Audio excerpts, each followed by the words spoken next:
you have to be a little bit careful about the interpretation of what is the control and what is the target qubit. So in exercise 4.20, you'll show, so this is Nielsen and Chuang exercise 4.20 on the third homework assignment.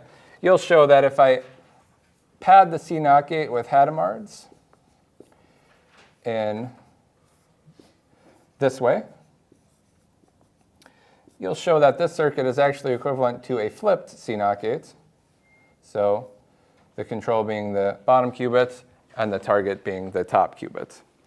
So it does depend on sort of what basis you're in, what is the control and what is the target.